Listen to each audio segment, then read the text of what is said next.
안녕하십니까. 1월 4일 토요일 말씀 묵상 함께 시작하겠습니다. 세상은 참으로 흉흉하지만 하나님께서 우리에게 능력을 주시고 주님께서 우리를 붙들고 계시니 그 가운데에서 평안과 기쁨을 누리는 우리 모두가 되기를 기도합니다. 오늘 본문은 에베소서 2장 1절에서부터 7절까지 말씀이고요. 성경 통독할 말씀은 창세기 15장에서 18장까지인데 내일 주일에는 우리가 묵상을 하지 않지만 창세기 19장부터 21장까지를 통독하시면 되겠습니다. 오늘 본문을 통해서 이제 그 우주적인 차원의 교회가 우리 현실적 교회에 어떠한 모습으로 나타나는지를 한번 생각해 볼 수 있었으면 좋겠습니다. 그럼 먼저 말씀 보시겠습니다.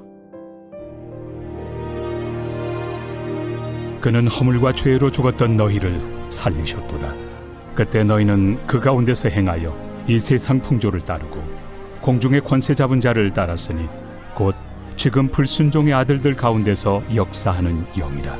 전에는 우리도 다 그 가운데서 우리 육체의 욕심을 따라 지내며 육체와 마음에 원하는 것을 하여 다른 이들과 같이 본질상 진노의 자녀이었더니 긍휼이 풍성하신 하나님이 우리를 사랑하신 그 큰 사랑을 인하여 허물로 죽은 우리를 그리스도와 함께 살리셨고 너희는 은혜로 구원을 받은 것이라.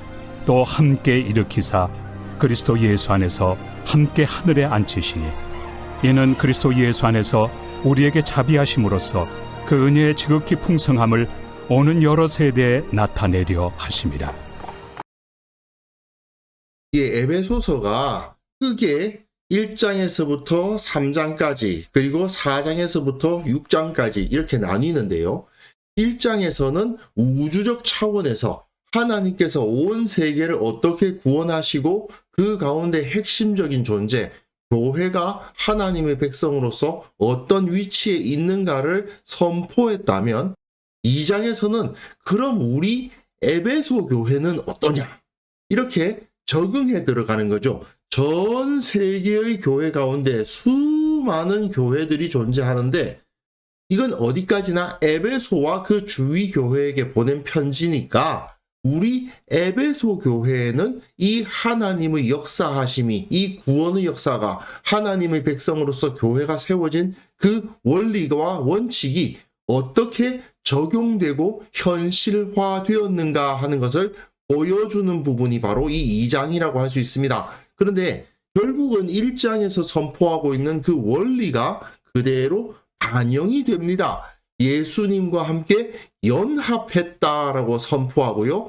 이제 우리는 예수님과 함께 연합했으니까 더 이상 과거의 모습을 가지고 살 수 없다. 갈라디아서 2장 20절에도 마찬가지죠. 이제는 내가 사는 것이 아니고 나는 이미 예수님과 함께 십자가에 못 박혀 죽었고 이제 나는 예수님을 믿는 믿음 안에서 산다. 이렇게 바울이 선포했는데 그것과 결국은 같은 이야기라고 할 수 있습니다.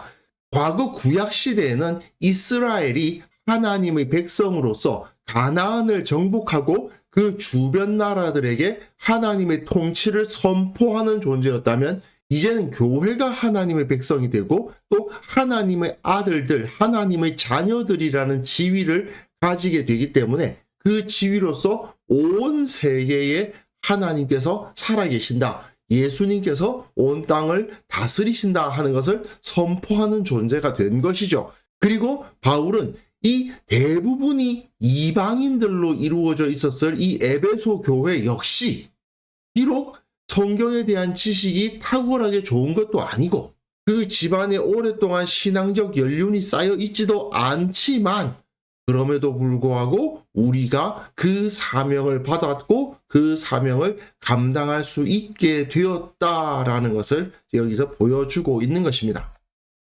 그는 허물과 죄로 죽었던 너희를 살리셨도다. 허물과 죄로 인해서 죽었던, 헬라어로는 이걸 부정과거라고 하는데 과거의 일로 표현하고 있습니다. 근데 이것이 과거에 우리가 죽었다라는 표현이기도 하지만 죽는 게 너무나도 확실시 되었다라는 의미입니다. 다른 선택지가 없다는 거예요. 허물과 죄로 인해서 죽음 이외에는 다른 어떤 어떠한 선택지, 다른 어떤 옵션이 없는 상태가 되었던 우리들이 예수님에 의해서 살리심을 받았죠. 예수님이 우리를 살리셨습니다. 그때에 너희는 그 가운데서 행하며 이 세상 풍조를 따르고 공중의 권세 잡은 자를 따랐으니 곧 지금 불순종의 아들들 가운데서 역사하는 영이라. 결국 마귀죠. 에베소서에서 계속해서 이 마귀를 공격하고 마귀에게 틈을 줘서는 안 되고 마귀의 관계를 능히 대적하기 위해서 전신갑주를 입으라는 말을 이후에 할 터인데, 지금 너희가 어떤 상황에서 살고 있느냐? 악한 세상 풍조, 세월을 아끼라, 때가 악하니라. 이것도 에베소서에서 나오는 말씀 아닙니까? 마찬가지로 이 세상이 너무나도 악하고 결국 이 세상을 다스리는 것처럼 보이는 자들이 공중 권세 잡은 자들인데, 그러한 자들을 따르고 있다는 겁니다. 그래서 불순종의 아들들, 그 사람들 사이에서 역사하는 영이 있다. 근데 전에는 우리도 다 그 가운데서 우리의 육체의 욕심을 따라 지내며 육체와 마음의 원하는 것을 하여 다른 이들과 같이 본질상 진노의 자녀였다라고 표현하고 있습니다. 여기서 너희, 우리 이런 표현을 다르게 쓰고 있죠. 이것은 우리는 사실은 유대인들을 의미하는 거고 너희는 이방인들을 의미하는 건데, 결국 이방인이나 유대인이나 마찬가지예요. 진노의 자녀이고 세상 풍조를 따라서 허물과 죄로 죽었고 결국은 이방인이나 유대인이나 상황은 똑같아요. 이방인들이 세상 풍조를 따르든 유대인들이 육체의 욕심을 따르든지 간에 다 허물과 죄 아래에 있었다라는 것은 다를 바가 없죠. 그런데 긍휼이 풍성하신 하나님이 우리를 사랑하신 그 큰 사랑을 인하여 하나님께서 우리를 사랑하심으로 인해서 허물로 죽은 우리를 그리스도와 함께 살리셨고, 이게 굉장히 중요한 표현이죠. 그리스도와 함께 우리를 살리셨다. 너희는 은혜로 구원을 받은 것이라. 마찬가지입니다. 우리를, 그리고 너희는 하는 표현을 써서 먼저는 유대인이고 그 다음엔 이방인들이 구원을 받는데, 우리가 그리스도와 함께 살았고 너희는 은혜로 구원을 받았다. 이런 표현을 써서 예수 그리스도께서 우리에게 생명을 주시고 구원을 주셨다. 이렇게 표현하고 있는 겁니다. 또 함께 일으키사 그리스도 예수 안에서 함께 하늘에 앉히시니, 예수님 안에서 부활했다는 거예요. 아니 죽지도 않았는데 무슨 부활? 그런 생각이 들지만 예수님의 부활이 이미 내 삶 가운데, 내 영혼 가운데, 내 인격 가운데 나타났다는 거예요. 물론 미래에 있을 일이지만 그 미래에 있을 일이 지금 이미 영향력을 미치고 있어요. 예수 안에서 함께 하늘에 앉히시니, 우리가 예수님과 함께 하늘에 앉아서 세상을 통치할 자가 될 거다, 그 말이에요. 예수님께서 부활하셨는데 우리도 같이 부활했고, 예수님께서 승천하셨는데 우리도 같이 승천하여서 예수님의 권세를 갖게 될 것이다. 이는 그리스도 예수 안에서 우리에게 자비하심으로써 그 은혜의 지극히 풍성함을 오는 여러 세대에 나타내려 하심이라. 이거는 어제 본문에서 교회는 그의 몸이니 만물 안에서 만물을 충만케 하시는 이의 충만함이니라. 어제 본문이 이 말씀으로 끝났는데 결국 이것이 무엇을 의미하느냐? 예수님과 우리가 하나로 연합했다. 전 세계의 모든 교회가 예수님의 몸된 교회입니다. 세계의 각 곳에 교회들이 흩어져 있잖아요. 그곳에 예수님을 주님으로 고백하는 자들이 서서 그곳에서 예수님의 향기를 내뿜고 있죠. 그들 모두가 다 하나로서 예수님의 몸입니다. 또한 한 지역의 교회들이, 여러 교회들이 세워져 있는데 각 교회들 하나하나가 다 예수님의 몸입니다. 예수님과 함께 연합해서 예수님의 사역을 그 지역에서 감당하는 거예요. 그리고 또한 예수님의 영을 받아서 구원받은 우리 그리스도인들 한 사람 한 사람이 다 엄밀히 말하면 또 다른 예수님이죠.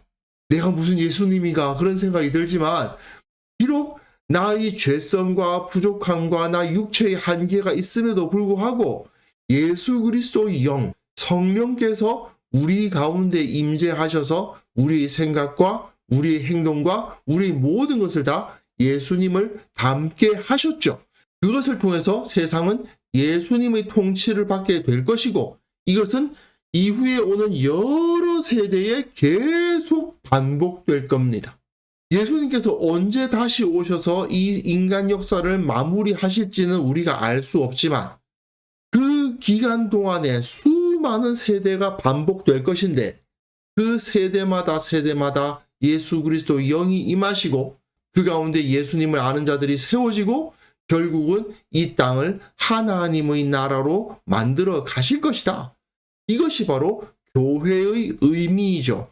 한번 생각해 봅시다. 우리가 만약에 계속 허물과 죄로 죽은 상태에 있고 공중권세 잡은 자를 따르는 상황에 있었다면 어떨까요? 근본적으로 종노릇을 할 수밖에 없습니다. 세상적인 가치를 얻기 위해서 종노릇을 하죠. 엄밀히 말하면요.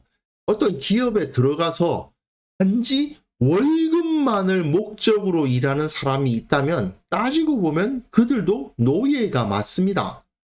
일반 기업에서 여러 가지 불합리한 행위들이 나타나곤 하잖아요. 왜 그런 행위들이 나타나느냐? 그들이 노예이기 때문에, 종이기 때문입니다.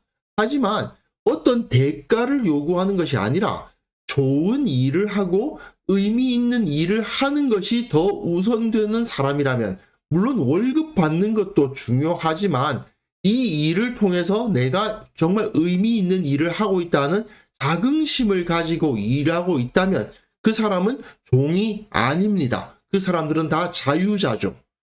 종노릇을 하는 사람들은 육체의 욕심을 따라서 행하게 되어 있습니다. 앞에서 육체의 욕심이란 말씀도 있잖아요.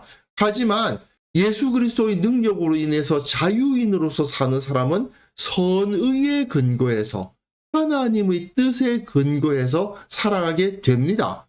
물론 우리들도 세상에서 기업체에 들어가서 월급 받으면서 일하고 돈을 가지고 이런저런 거래를 하기도 하고 그렇게 살게 되어 있죠. 하지만 근본적으로 그것 자체가 내 목적이 아니고 하나님께서 나를 먹이시고 하나님께서 나를 채워주시는데 나는 이 모든 것을 통해서 이곳에 진정 의미 있는 일을 하면서 주님께서 주신 이 사명을 감당한다. 결국은 내가 하는 이 직업을 통해서 또 내가 만나는 사람들을 통해서 내가 행하게 되는 모든 일들을 통해서 예수님의 향기를 나타내는 일을 감당하고 있다라고 생각한다면 그것이 바로 진정한 구원받은 자요 자유자의 삶이라는 것을 결국은 하늘에 앉아서 예수님과 함께 통치하는 자가 된다는 것을 깨달을 수 있었으면 좋겠습니다. 우리가 이 세상에서 왜 거룩한 자로서 부르심을 받았느냐? 종이 아니기 때문이에요.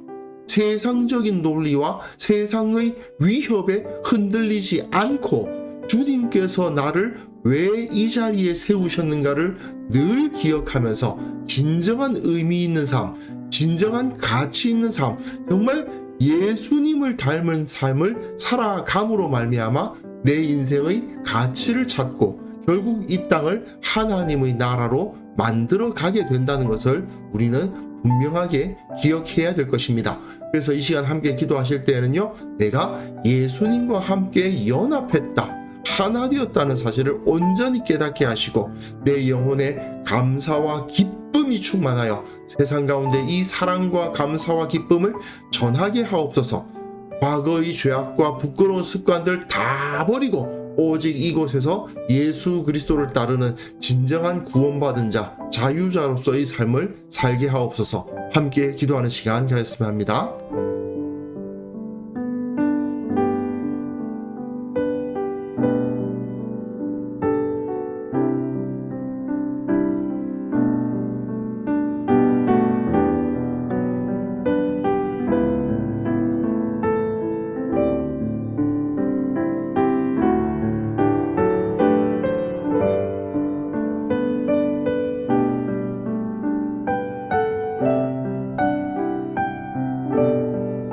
하나님 아버지, 우리가 예수 그리스도의 영을 받아 예수님과 연합하여 하나가 되었다는 것을 온전히 깨닫고 내 모든 삶이 예수님을 닮은 삶이 되게 하시고 감사와 기쁨과 능력이 충만하게 나타나는 삶이 되게 하여 주옵소서.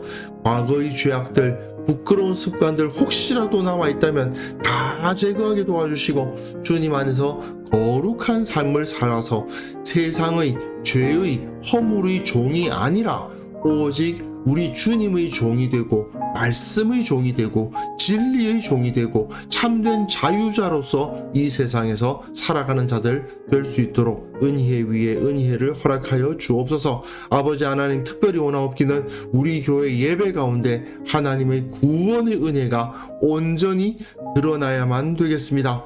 하나님, 내일 드려지는 그 예배 가운데 임재하여 주시고 주께서 선포하시는 그 말씀과 또한 우리가 드리는 찬양과 기도 가운데 주의 성령께서 충만히 임하시는 시간이 되게 하여 주옵소서. 오늘 하루 우리가 살아가는 모든 순간순간마다 주께서 인도하여 주시고 깨닫게 하시고 지혜를 주시고 세상의 가치관에 흔들리지 않도록 도와주시고, 비록 이 세상이 너무나도 흉흉해지고 있지만 그 가운데에서 주님의 진리를 바르게 바라보는 담대한 그리스도인들 다 될 수 있도록 도와주옵소서. 감사드리옵고 예수님의 이름으로 기도합니다. 아멘.